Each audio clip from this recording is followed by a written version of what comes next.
欢迎来到卢叔讲经典，一句经典道尽人生，读懂变化，看清人生。大家好，今天我们一起来探讨一句流传很广的话：命里有时终须有，命里无时莫强求。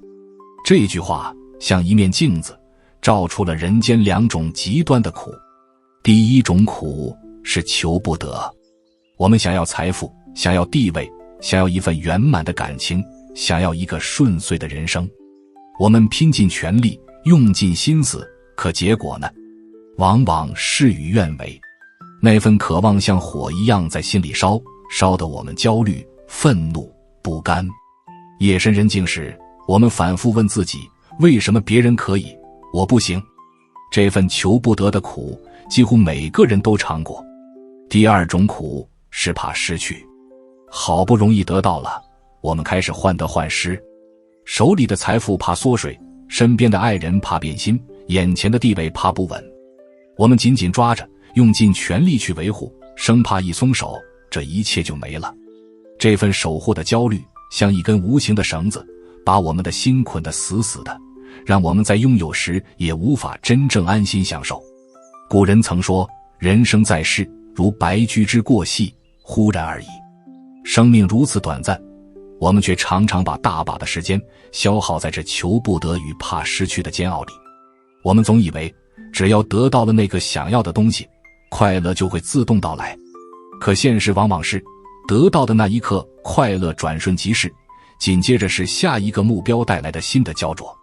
这句命里有时终须有，命里无时莫强求，听起来像是一种无奈的认命，甚至带点消极。很多人说，这不是教我们放弃努力，什么都不做吗？其实恰恰相反，这句话里藏着极深的智慧，它不是让我们躺平，而是教我们如何正确的活，如何从根源上拔除那两种苦。它告诉我们，世间万事万物的来去都有它的因缘，就像田地里的庄稼，你播下种子，辛勤灌溉，这是你的努力，但庄稼何时成熟，收成多少，还要看阳光、雨露、土壤这些你无法完全控制的因素。努力是因，结果就是缘。我们能做的是把握好自己能掌控的因，而对于最终的果，则要怀着一颗随缘的心。佛经中常讲，一切法从心想生，又说因观法界性，一切为心造。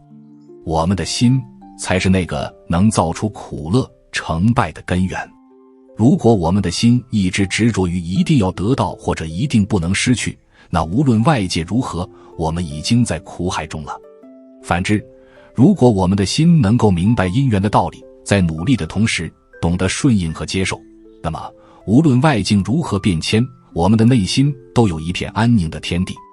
所以理解这句话，是我们开启自在人生的第一把钥匙。它不是教我们停止追求，而是教我们换一种活法，一种不纠结、不粘着的活法。接下来的部分，我们会一步步深入，看看古人先贤如何践行这种智慧，以及这种智慧如何在我们的家庭、事业和内心真正落地。我们常常把听天命误解为消极等待，但其实古人讲的是尽人事、听天命，这6个字才是对命里有时终须有，命里无时莫强求最精准的注解。什么是尽人事？就是竭尽你所能，把你的本分做好，把你的能力发挥到极致，不问结果，只问耕耘。这是一种非常积极、非常专注的生命状态。而听天命，则是在我们拼尽全力之后，对结果保持一种开放和接纳的态度。因为我们知道，除了我们的努力，还有很多我们无法控制的因素在共同作用。我们可以看看古代那些了不起的人物，比如晚清名臣曾国藩，他一生推崇捉城，打仗用的也是最笨的办法，结硬寨、打呆仗。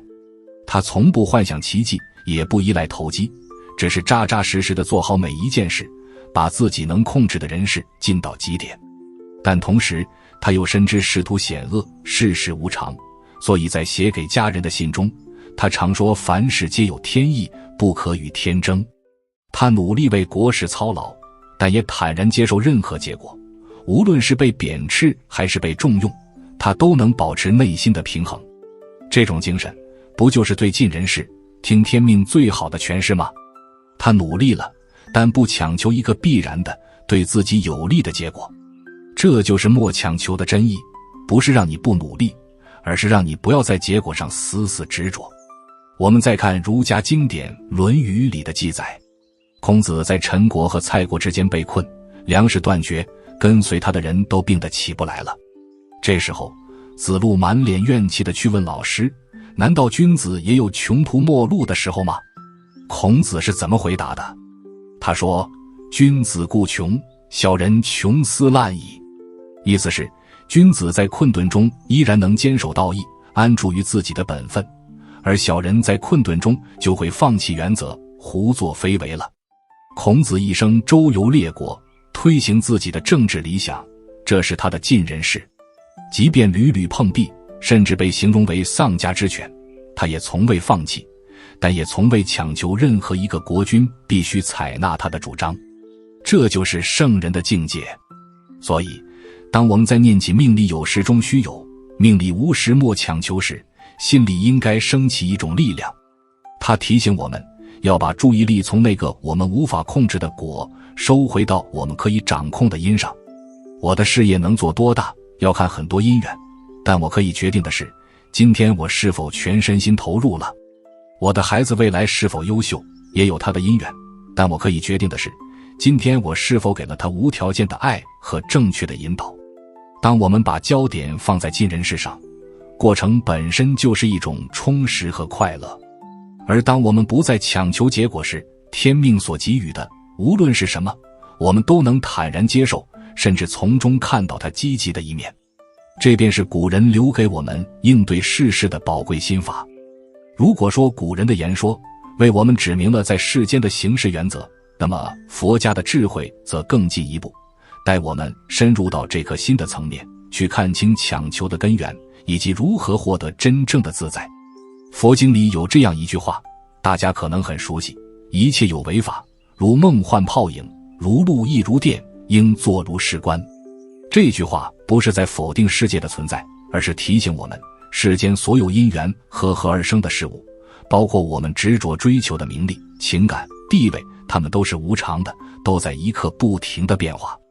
就像天上的云，聚了又散，就像水中的泡，生了又灭。我们之所以感到求不得和怕失去的痛苦，就是因为我们总想抓住这些本就在流动变化的东西，想让它们永恒不变。我们想永远年轻，想财富永远不减，想爱人永远如初，但这本身就是在和这个世界的自然规律对抗，怎么可能不痛苦呢？佛教里还有一个概念叫放下，很多人误解了放下，以为放下就是什么都不管了，把家庭、事业、责任都丢掉。不是这样的。真正的放下，不是放弃事情，而是放下你对那个结果的执着，放下你内心的粘着。手里在做，心里不挂碍。就像禅宗里一位祖师说的，终日吃饭，未曾嚼着一粒米；终日穿衣，未曾挂着一丝线。这是什么意思？是说他的心是自由的，吃饭的时候就专心吃饭，穿衣的时候就专心穿衣，事情做完了，心里不留痕迹，不会被这顿饭好不好吃的贪念困扰，也不会被这件衣服漂不漂亮的虚荣所束缚。事情照做，但心不被事情牵着走。我们再回到命里有时终须有这句话，用佛家的眼光看，这个有和无是由什么决定的？是由因缘。你过去生中或这一生中种下了什么样的因，加上现在各种条件的和合，就会结出什么样的果。这很像自然界的法则，种瓜得瓜，种豆得豆。你努力是重要的缘，但过去的因也参与其中。明白了这个道理，我们的心就能平了。当我们遇到顺境，得到了想要的东西，我们不会得意忘形，因为我们知道这是往昔善因和今日努力的共同结果，要珍惜，更要懂得分享和感恩，为未来继续种下好因。当我们遇到逆境，求而不得或者失去了什么，我们也不必过分悲伤和怨天尤人，因为我们知道这也是因缘消散的结果。与其在痛苦里打转，不如坦然接受，然后去看看我现在能种下什么新的好的因。这样一来，我们就从被动的听天由命变成了主动的创造因缘。我们的心不再被外界的好坏牵着鼻子走，而是有了一份属于自己的安稳和自在。这份自在不是从得到什么中来的，而是从看破和放下中来的。讲到这里，我们或许明白了，这句看似简单的俗语其实贯通了儒家入世的笃定和佛家出世的通透。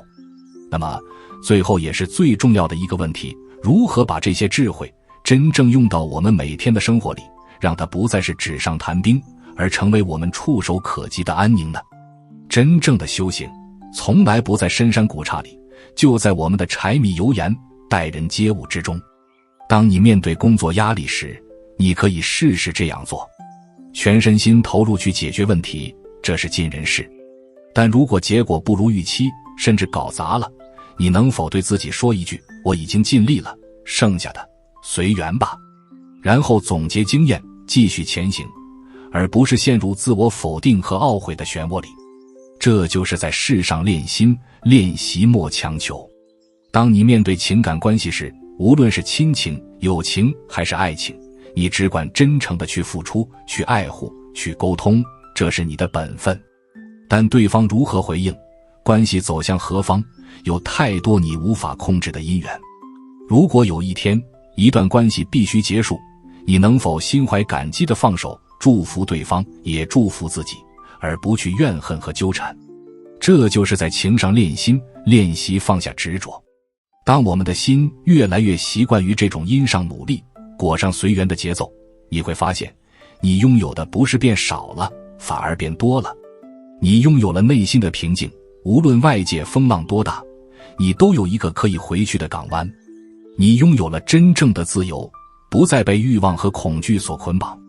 你拥有了专注的力量，能把每一件当下的事情做好。你拥有了对万事万物的慈悲，因为你理解每个人都在自己的因缘里沉浮。这些才是我们生命中真正有的东西，是别人拿不走，时间带不走的。这才是命里有时中具有最深层的含义。你内心的智慧和慈悲是你本自具足的宝藏，只要你愿意去发现，去启用，它就一直在那里。最后，我想用一句古德的话来作为今天的结尾：烛影扫阶尘不动，月轮穿海水无痕。天上的月亮倒映在水中，水看起来有月亮，但月亮并没有真的留在水里。竹子的影子扫过台阶，看起来像在扫地，但台阶上的灰尘纹丝不动。我们的心也应该如此，面对世间的万事万物来来去去，我们用心去应对，去努力，但我们的真心，那个能知能觉的本体，始终清净无染，如如不动。愿大家在今后的日子里，既能勇猛精进地去生活，也能从容自在地看云起云灭。如果你对今天的话题有自己的感悟或故事，欢迎在评论区留言分享，让我们的智慧在这里交汇，共同成长。如果这一集对你有所提醒，欢迎订阅卢叔讲经典，并开启小铃铛，让经典的话在你需要的时候再次出现。用经典照见人心，用时间验证智慧。我们下节课再见。